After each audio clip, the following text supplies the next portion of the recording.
उत्तर प्रदेश के अंदर तलवारें भी बांटी जाती हैं, उस पर भी तो ध्यान देना चाहिए ना। ये क्या है? ये भारत को तोड़ने की बात नहीं है, ये नफरत फैलाने की बात नहीं है कि आप जाते हैं घर घर में जाकर के तलवारें बांटते हैं और तलवारें बांटने के बाद आप सार्वजनिक करके उसको वीडियो बना करके वायरल करते हैं। क्या मुसलमानों को डराने धमकाने के लिए इस तरह के कार्य किए जाते हैं? इस पे भी तो हमारी सरकारों को बोलना चाहिए। और जोर चल रहा है, मुसलमानों को नफरत फैलाने की बात की जा रही है, मुसलमानों को जिंदा काट के टुकड़े टुकड़े करने की बात की जा रही है। वो कहता है मौलाना असद मदनी को हम खदेड़ करके सरहद से पार करके पाकिस्तान छोड़ के आएंगे। अरे तुम्हारी औकात है? कभी उनसे भी सवाल करते हो इस तरह का आके जो आप हमसे सवाल करते हो? आपको दिखाई नहीं देता? अरे जिनके लिए भारत बारे में कह रहे हैं बजरंग दल के लोग, बजरंग दल तो ही यहाँ का आतंकवादी है, वही आतंकवादी हैं, वो देशभक्त हैं। हमारा कहना यह है कि अगर है तो उन्हें यहाँ से वहीं भिजवाया जाए। मारने से क्या लाभ होगा? कोई लाभ नहीं होगा। नमस्कार, आप देख रहे हैं राजनीतिक मंच न्यूज। मैं हूं सन्नी प्रजापति। इस वक्त हम मुस्लिम मोहल्ले के अंदर मौजूद है और कुछ मुस्लिम लोग हमारे साथ मौजूद है। इनसे बातचीत करेंगे। जिस तरह से बांग्लादेश के अंदर हिंदुओं का नरसंहार हो रहा है, उसी को लेकर तमाम जो देश के अंदर है बयानबाजी है वो लगातार चल रही है। इसी पर बातचीत करने के लिए हाजी चांद मियां मौजूद है, इनसे बातचीत करते हैं। सर, किस तरह जो बांग्लादेश के अंदर हिंदुओं के ऊपर अत्याचार हो रहा है उसको लेकर तमाम जो देश के अंदर है माहौल गर्म है? नहीं, देखिए, बहुत गलत हो रहा है और उसकी मैंने पहले भी निंदा की थी, हमने पहले भी बयान दिया था उसमें।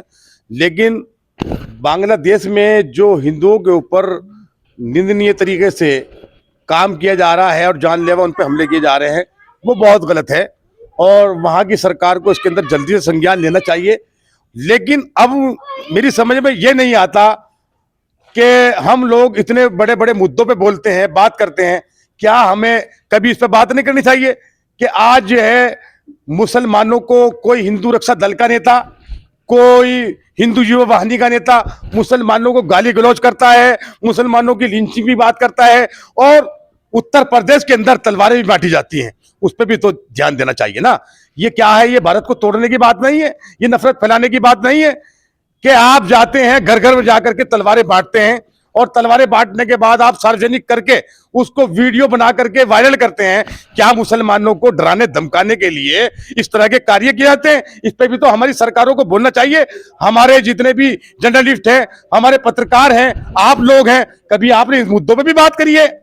तो इस तरह के बात करने से पहले अपने भारत के अंदर जो तोड़ और जोर चल रहा है, मुसलमानों को नफरत फैलाने की बात की जा रही है, मुसलमानों को जिंदा काट के टुकड़े टुकड़े करने की बात की जा रही है, मुसलमानों के उलमाओं को जो आतंकवादी कह करके एक संगीत सोम नाम का व्यक्ति जो अपने आप को बीजेपी का फायर ब्रांड नेता बताता है, वो कहता है मौलाना असद मदनी को हम खदेड़ करके सरहद से पार करके पाकिस्तान छोड़ के आएंगे। अरे तुम्हारी औकात है?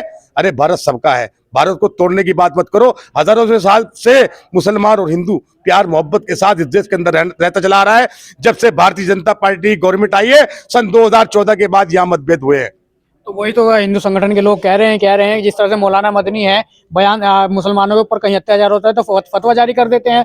अब हिंदुओं के ऊपर अत्याचार हो तो बांग्लादेश के खिलाफ फतवा क्यों नहीं जारी कर रहे? नहीं, आपको ध्यान नहीं है क्या? आप देख नहीं रहे?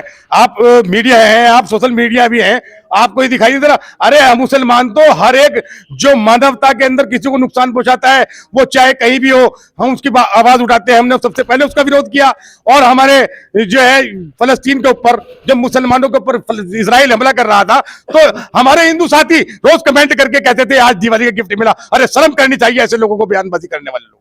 अब शाहरुख खान को लेकर संगीत सोम ने उनको गद्दार ठहरा दिया है, कह रहे हैं कि देश के सबसे बड़े गद्दार हैं क्योंकि बांग्लादेशी प्लेयर को उन्होंने खरीदा था आईपीएल के अंदर। नहीं, मुझे ऐसा लग रहा है कि इतने बड़े एक्टर हैं और हिंदुस्तान का नाम रोशन करने वाले शाहरुख खान हैं, अरे उन्होंने अगर खरीद लिया, ये तो अलग से पैक्ट होते हैं। मुझे ऐसा लग रहा है संगीत सोम का दिमाग में कमी आ गई है, उनको इलाज की जरूरत है। वो उनका कहना यही तो है कि जिस तरह से बांग्लादेश अत्याचार कर रहा है तो उस प्लेयर को ना खिलाया जाए, बांग्लादेश को उसके हाल पे छोड़ दिया जाए। वहां की पूर्व प्रधानमंत्री को जब तख्ता पलट हुआ, बगल में तो लेके भारत सरकार बैठी है, उनके प्रधानमंत्री बैठे हैं, सबसे पहले तो सवाल उनसे करना चाहिए, आपने बगल में क्यों ले रखा है भारत के अंदर? एक साजिद रशीदी है, मौलवी बयान देते हैं कि बांग्लादेश के अंदर जो हो रहा है सही हो रहा है। साजिद रशीदी के भी बारे में मैंने बोला था। साजिद रशीदी पहले तो बताइए मौलाना कहाँ से है, किसने उनको सर्टिफिकेट दिया? उनके भी दिमाग में कमी आ गई, उनका इलाज जेल है।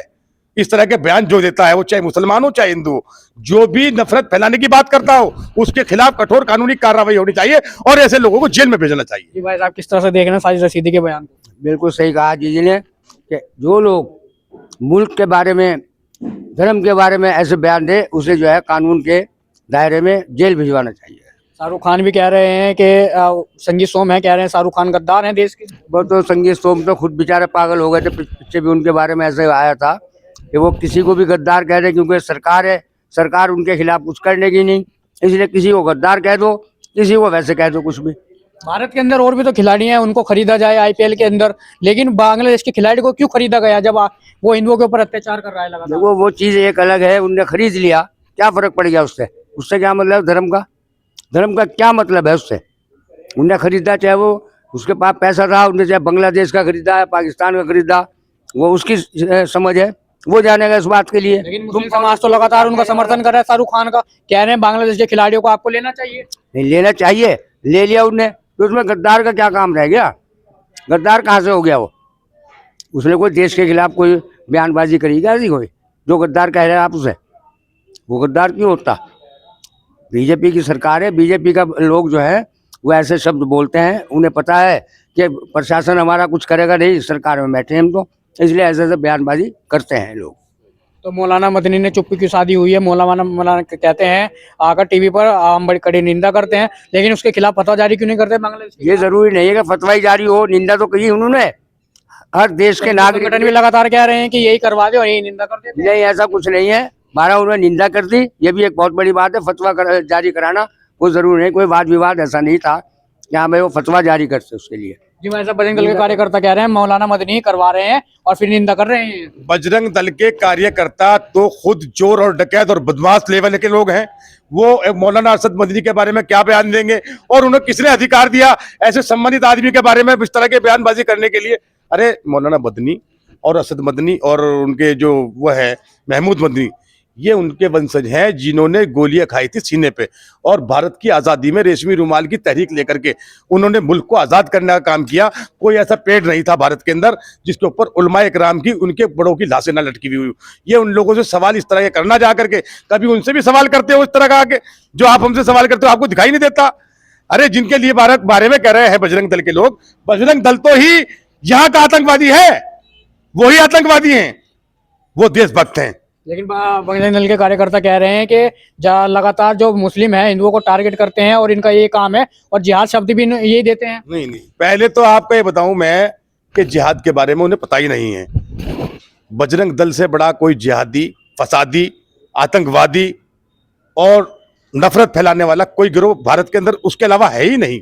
भारत के अंदर जिनको वो बदनाम कर रहे हैं आज दारुल उलूम देवबंद के उलमाए कराम को, वो तो देशभक्त लोग हैं। और अगर देखना है कि जाकर के दिल्ली में इंडिया गेट पर के जाकर के देखिए कितने नाम हमारे शहीदों के लिखे हुए हैं, फिर उनसे सवाल करना आकर के। तो क्या जिस तरह से बांग्लादेश के अंदर हिंदुओं के ऊपर अत्याचार हो रहा है, अगर मुसलमानों को मौका मिला तो क्या बांग्लादेश के खिलाफ खड़ा होगा? मुसलमानों को जब भी मौका मिला ना मेरे दोस्त, मुसलमान ने पीठ पे गोली नहीं खाई, इस भारत के लिए सरहदों पे लड़ता है जाकर के। मुसलमान ने कभी देश को टुकड़े टुकड़े होने की बात नहीं कही, मुसलमान ने हमेशा अपने भारत के लिए बात की है। और अगर भारत सरकार कभी हमें मौका देगी और देश विरोधी ताकतों को उसके घर में घुस के मारने का काम करता है, भारत का मुसलमान, भारतीय मुसलमान ऐसा जबरदस्त काम करने वाला है, आप इसका इतिहास पढ़ें।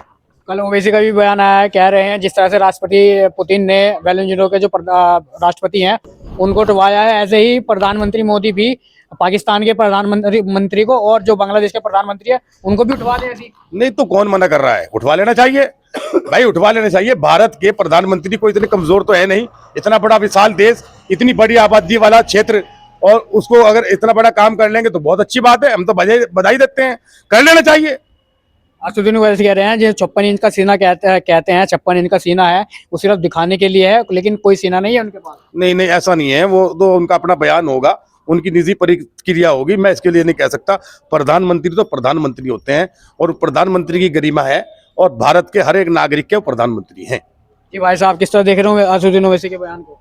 बिल्कुल गलत कहा उन्होंने, चाहे वो 56 इंच का सीना हो, प्रधानमंत्री हैं वो तो, पावर है उनके पास, वो ऐसे डरपोक प्रधानमंत्री नहीं है, बहुत होनहार प्रधानमंत्री हैं वो।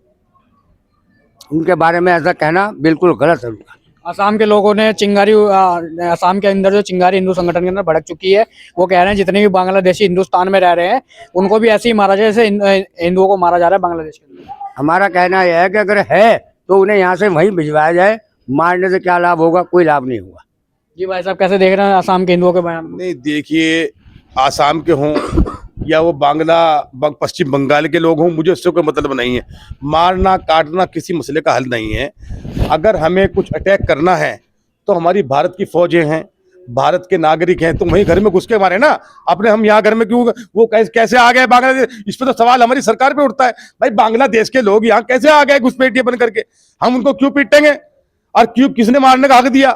आपको अगर कुछ करना है तो सरकार अपने माध्यम से काम करे ना। भारत का हर एक नागरिक भारत सरकार के साथ है।